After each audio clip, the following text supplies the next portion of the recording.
Hey everyone, welcome back to my channel.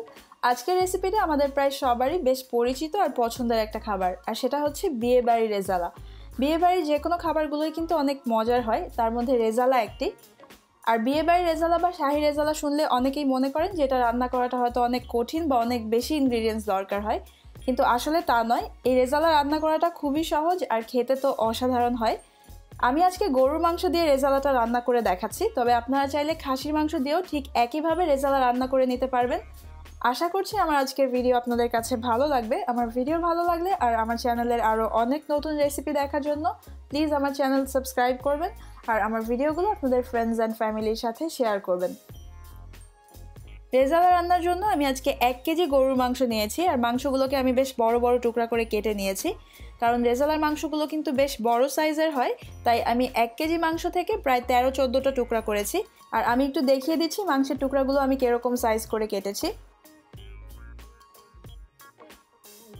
রান্নার জন্য আমি আর যা যা নিয়েছি তা হচ্ছে প্রায় 1 কাপ পেঁয়াজ কুচি, 1.5 টেবিল চামচ নিয়েছি আদা রসুন বাটা, প্রায় 7-8টা কাঁচামরিচ আমি মাঝখান থেকে অল্প করে কেটে নিয়েছি, ঘি নিয়েছি 1/4 কাপ, আর তেল ইউজ করব 1/4 কাপ, 4-5টা আলু বোখারা নিয়েছি, ধনিয়ার গুঁড়া নিয়েছি 1 টেবিল চামচ, 1/2 টেবিল চামচ হলুদের গুঁড়া, আর 1/2 টেবিল চামচ নিয়েছি লাল মরিচের গুঁড়া। গরম মশলার জন্য আমি নিয়েছি একটা বড় দারচিনির টুকরা, 4-5টা এলাচ, 2-3টা লং, আর 2টো তেজপাতা, লবণ স্বাদ মতো, কেওড়া জল ইউজ করব 1 চা চামচ, আর আমি এখানে প্রায় 2 টেবিল চামচের মতো ক্রিম নিয়েছি, তবে ক্রিমটা কিন্তু অপশনাল। আপনাদের কাছে যদি ক্রিম না থাকে আপনারা দুধও ইউজ করতে পারবেন, তবে সেক্ষেত্রে দুধ 1/2 কাপ ইউজ করতে হবে। পেঁয়াজ বেরেস্তা নিয়েছি 1/2 কাপ, 1/2 কাপ নিয়েছি টক দই, আর প্রায় 15-16টার মতো নিয়েছি কাজু বাদাম। এখন এই বেরেস্তা, টক দই আর বাদামটাকে আমি একসাথে করে ব্লেন্ড করে নেব। সব কিছু একসাথে ব্লেন্ড করে নিয়েছি, আর এই যে বাদাম, বেরেস্তা আর টক দইয়ের মিশ্রণটা, এটা কিন্তু রেজালাতে অবশ্যই ইউজ করতে হবে, কারণ এই মিশ্রণটাই রেজালার সেই অথেন্টিক টেস্টটা এনে দিবে। এখন আমি রান্নায় চলে যাচ্ছি, আর এই জন্য চুলায় মিডিয়াম আঁচে একটা প্যান বসিয়ে দিয়েছি।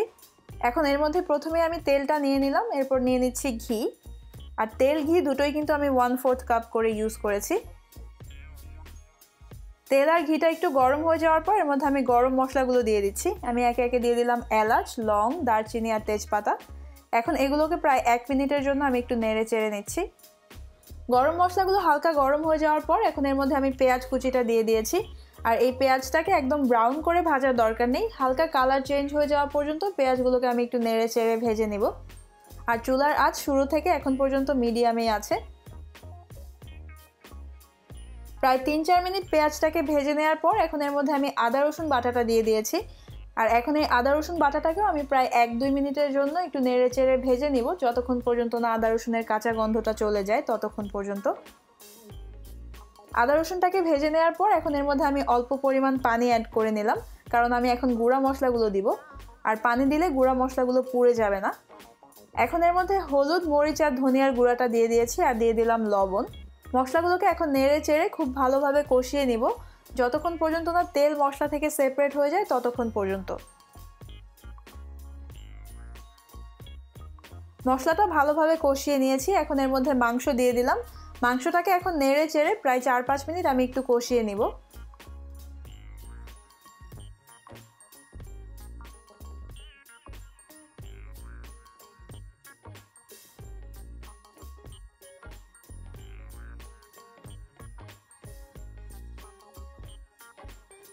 প্রায় 4-5 মিনিট মাংসটাকে নেড়ে চেড়ে একটু কষিয়ে নিয়েছি। এখন মাংস ঢেকে দিব, আর চুলার আঁচ কমিয়ে মিডিয়াম লো করে দিব। আমি মাংসে কোনো পানি অ্যাড করিনি, কারণ ঢেকে দেওয়ার পর মাংস থেকে যথেষ্ট পরিমাণ পানি বের হবে, আর সেই পানিতে মাংসটা সিদ্ধ হতে শুরু করবে। এখন মাংসটা ঢেকে দিলাম, আর এভাবে ঢেকে মাংসটাকে আমি প্রায় 1 ঘন্টার জন্য রান্না করব। আর এই সময়ের মাঝে কিন্তু কয়েকবার এসে মাংসটাকে নেড়ে চেড়ে দিতে হবে, যাতে করে এটা নিচে লেগে না যায়। প্রায় 10 মিনিট পর আমি মাংসের ঢাকনাটা তুলে নিয়েছি, মাংসটাকে এখন একটু নেড়ে দেব।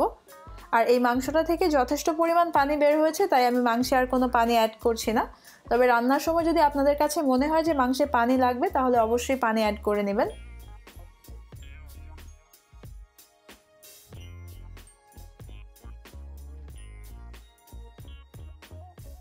আবার ঢেকে দিলাম আর অপেক্ষা করছি মাংসের পানিটা টেনে যাওয়া পর্যন্ত। প্রায় 1 ঘন্টা পর মাংসের পানি অনেকটাই টেনে গেছে। এখন এটাকে আমি একটু নেড়ে নিচ্ছি। এরপর যে বেরেস্তা, টক দই আর বাদামের পেস্ট বানিয়ে রেখেছিলাম সেটা আমি এর মধ্যে দিয়ে দিলাম। দিয়ে এটাকে একটু নেড়ে চেড়ে ভালোভাবে মিশিয়ে নিব।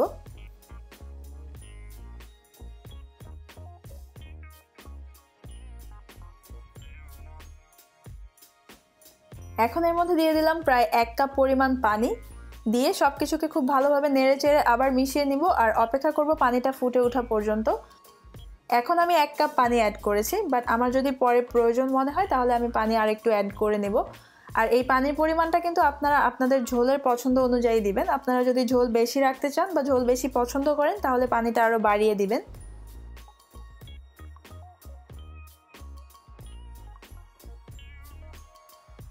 পানিটা ফুটে ওঠার পর এখন এর মধ্যে আলু বোখারা দিয়ে দিয়েছি। দিয়ে এটাকে একটু নেড়ে নিচ্ছি। নেড়ে নিয়ে এটাকে আবার ঢেকে দিব আমি প্রায় আধা ঘন্টার জন্য। আর এই সময় চুলার আঁচ একদম কমিয়ে দিব।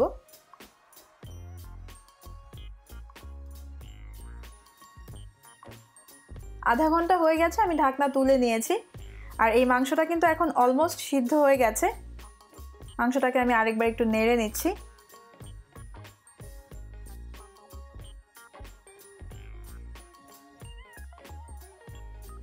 এখন আমি এর মধ্যে ক্রিম আর কাঁচামরিচগুলো দিয়ে দিব।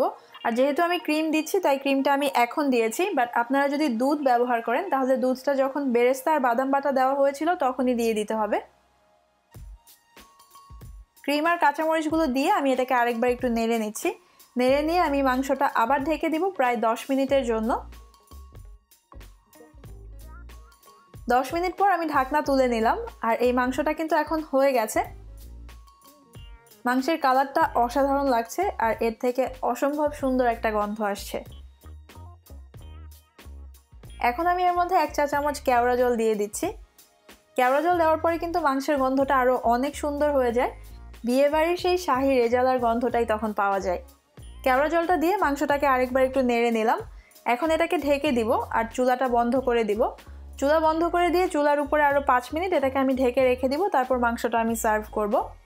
তৈরি হয়ে গেল বিয়েবাড়ির স্বাদের শাহি রেজালা। রেজালা আমি একটা বাটিতে নিয়ে সার্ভ করেছি। আর এই রেজালাটা পোলাওয়ের সাথে খেতে তো জোস লাগে, আবার পরোটা অথবা নান রুটি দিয়েও খাওয়া যেতে পারে। আমি আশা করছি আপনারা আজকের এই রেসিপিটা বাসায় ট্রাই করবেন। আর ট্রাই করলে আমাকে অবশ্যই জানাবেন আপনাদের কাছে কেমন লেগেছে। এটা রান্না করে যদি আপনারা কাউকে খাওয়ান তাহলে অবশ্যই অনেক প্রশংসা পাবেন, কারণ এটা এতটাই মজার হয়। আশা করছি আমার আজকের ভিডিও আপনাদের কাছে ভালো লেগেছে। ভিডিও ভালো লেগে থাকলে অবশ্যই সাবস্ক্রাইব করবেন। আর ভিডিও রিলেটেড কোনো কোশ্চেন থাকলে সেটা আমাকে কমেন্ট সেকশনে কমেন্ট করে জিজ্ঞেস করবেন, আমি অ্যান্সার করতে ট্রাই করব। আজকের ভিডিও দেখার জন্য আপনাদের সবাইকে অনেক ধন্যবাদ। সবাই খুব ভালো থাকবেন। আল্লাহ হাফেজ।